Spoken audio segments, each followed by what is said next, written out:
Manipulation works in mysterious ways, which is why it's difficult to know when you're in the process of being manipulated. Let's understand some of them. Gaslighting is when you make the other person gradually lose confidence in their own thoughts and memories. The goal of gaslighting is to put someone in the state where they go, I get it, I don't know what I'm talking about, of course, but you remember everything. Makes total sense. This is done through a variety of tactics. The manipulator might outright deny that certain events ever happened, even if the victim remembers them clearly. He might say, that never happened. I did not eat the raw cookie dough. In fact, there was no raw cookie dough in the fridge because we never got them. We don't even have a fridge. The gaslighter will trivialize the victim's feelings, suggesting that they're overreacting or being sensitive by saying, you're overreacting, it wasn't that big of a deal. To which the victim might respond, yes it was. And you will say, no, it wasn't. You just don't know it yet. We'll talk again tomorrow, same time when I finish binging Lion King. The gaslighter pretends not to understand the victim's concerns or refuses to listen, making the victim feel unheard and unimportant. They might say, I don't have time for this right now. I have to take that really important walk to the gas station and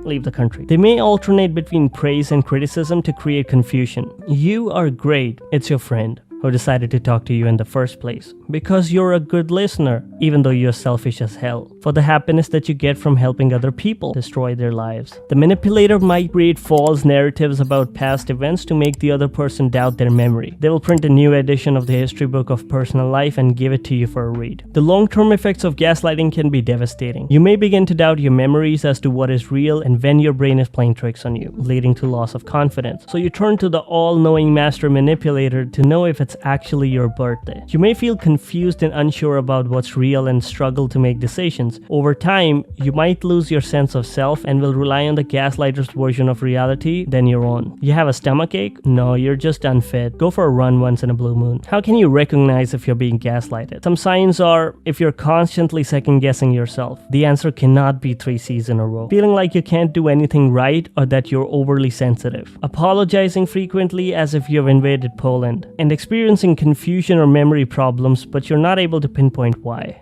Guilt tripping. Guilt tripping is when from every tool that is available, you decide to use guilt to control the other person's behavior. It's when you take someone in a car that is made from guilt to see the castles that remind you never paid a single penny for the trip and eat food that will make you feel guilty. Sure, you can have another burger. What's the worst that can happen? You'll gain weight and become round, and then no one will want to hang out with you anymore and you'll die alone. Some forms of guilt include implying guilt. It's when you claim that the other person has done something wrong or failed to meet expectations by saying something like, I guess I'll do it myself, like always. You may exaggerate the negative impact of the person's actions, making them seem much worse than they actually are. For instance, you didn't call me last night and I was so worried I couldn't sleep. I lost 5 competitive matches because of how worried I was. It has nothing to do with my skills, by the way. Playing the victim. I've done so much for you and this is how you repay me? Good job, you've just guilt-tripped them into thinking you are the victim. It can happen as a side effect of watching too many K-dramas and Turkish shows. Emotional appeals. You watch the nature documentary and now you have acquired crocodile tears. You use those tears to make the other person feel sorry for you. Now they must give you their credit card to make up and you can rip them off. By doing all this, here's what you have done. You have made the other person lead to the feelings of inadequacy as they will start to believe they're constantly disappointing others. This will erode them of their self-esteem and self-worth over time. Here's how you recognize you're being guilt-tripped. You're feeling obligated to do things because if you don't, there will be massive guilt dumped all over you. You will be a normal, happy person before meeting the manipulator, and after the interaction, you leave with the feelings of inadequacy and failure. Feeling like you can never do enough to please the other person. Experiencing guilt even when you know you haven't done anything wrong. Moving on to the third, we have the classic, silent treatment. This is when the manipulator deliberately ignores or refuses to communicate with you. You might feel good as it's suddenly so peaceful and nice, but sooner you realize it's the calm before the storm. Where am I supposed to get an umbrella at this hour? The manipulator decides to stop communicating with you. This can happen suddenly or gradually, and the reasons might be unclear to you. By refusing to engage in communication, the manipulator will isolate you emotionally. Initially, you'll think, what the fuck is wrong with her? But eventually, it'll shift to what you have done wrong. The manipulator gains power and control by forcing the victim to make the first move toward reconciliation. And you, desperate to end the silence, may apologize, concede to their demands, and change your behavior even if you haven't done anything wrong. and that's how the manipulator gains dominance in the relationship. Remember, it's only a manipulation technique when you haven't done anything wrong and you're still being treated this way. But maybe you have done something wrong because you're not Ryan Reynolds. You can actually make mistakes, in which case you may deserve the silent treatment. The silent treatment can cause intense feelings of loneliness, rejections, and worthlessness, which is like replaying your entire childhood in front of you. You are being punished but might not understand why, leading to confusion and frustration. It also leads to damaging self-esteem, but while the victim may initially try to appease the manipulator, over time they may develop resentment and anger. So don't do it for too long. Here's how you recognize you're being given the silent treatment.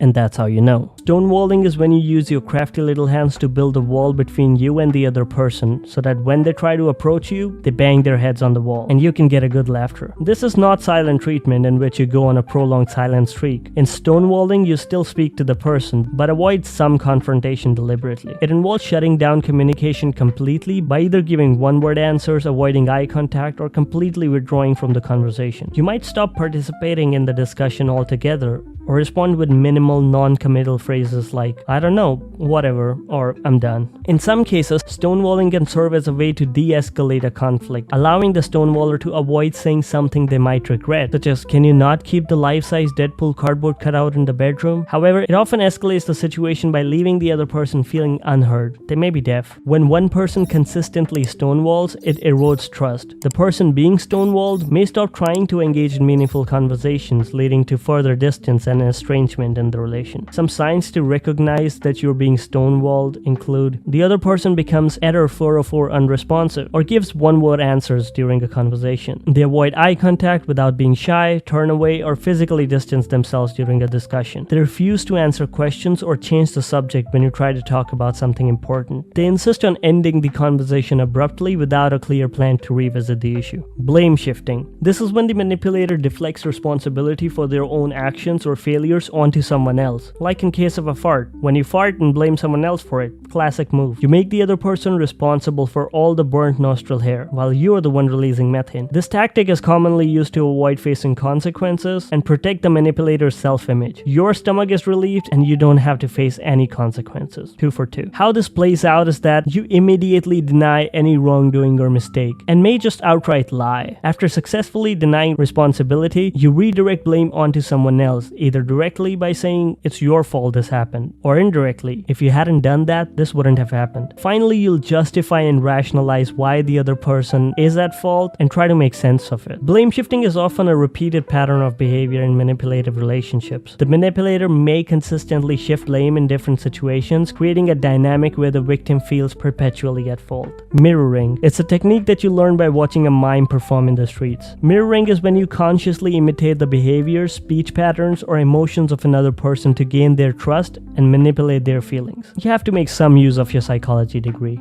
Although mirroring can occur naturally and often does in healthy social interactions as a way to build connection, when used as a manipulation tactic, it is done with a deliberate intention to influence the other person. Let's take the example of Jimmy. Jimmy copies the other person's body language, such as their posture, facial expressions, and even the way they sit or stand. That's because Jimmy knows by doing this, he can create a sense of familiarity and comfort, making the other person feel more at ease. He mimics the person's tone of voice and pace of speech as well. By doing this, he is making sure the other person thinks they're both like-minded. He also mimics the emotions of the other person. When they're happy, he shows happiness. When they're worried, he bites his nails. Which is normal if you actually worry, and not doing it because of some ulterior motive. Jimmy knows what he's doing. The person being mirrored often feels an increased sense of trust and rapport with Jimmy. They may feel they've found someone who truly understands them or shares their values and experiences. Because mirroring creates a sense of familiarity and comfort, the person being mirrored may lower their defenses. They may become more open, vulnerable, and willing to share personal information or make decisions influenced by the manipulator. And that's when Jimmy attacks. Gotcha, bitch. Over time, the person may seek daily to weekly validation sessions. This dependency can make it difficult for them to break free from the manipulative relationship. Mirroring is natural in human beings, and that's how they be empathetic, but not in case of Jimmy. He's the bad guy here. Let's look at some signs that you are being mirrored, and not in a good way. The other person seems to agree with you on almost everything, like a parrot, even on topics where disagreement would be expected. You notice that the other person frequently adopts your body language. They cuss like you, don't give a fuck like you, dress like you,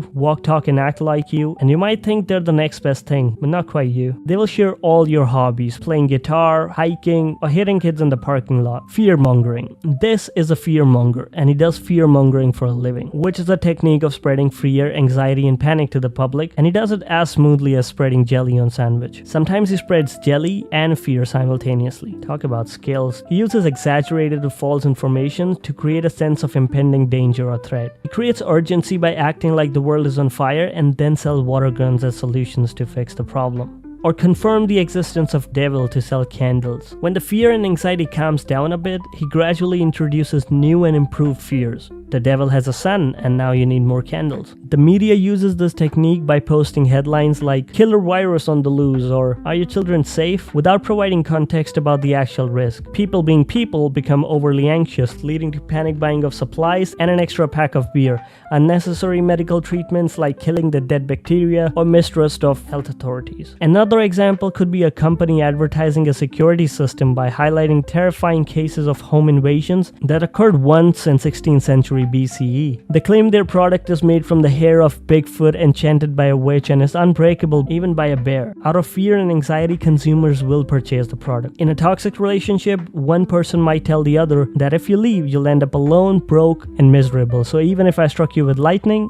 you might want to reconsider leaving. Victim card. This is when a Karen throws temper tantrums when someone surprises her with logic, which results in her showing breakdancing moves and claims like how the words have punctured her blood vessels. The manipulator portrays themselves as the wronged or oppressed party. They twist or exaggerate events to make it seem like they're being unfairly treated or are suffering due to someone else's actions. They choose to only hear things they want to hear. Their goal is to evoke an emotional response from others, typically sympathy, pity, or guilt. They may use the victim status to rally others to their side, creating an imaginative, oppressed force of Karens. Relationships can suffer when one person constantly plays the victim. The refusal to take responsibility and their constant need for validation can strain relationships, leading to conflicts and misunderstandings.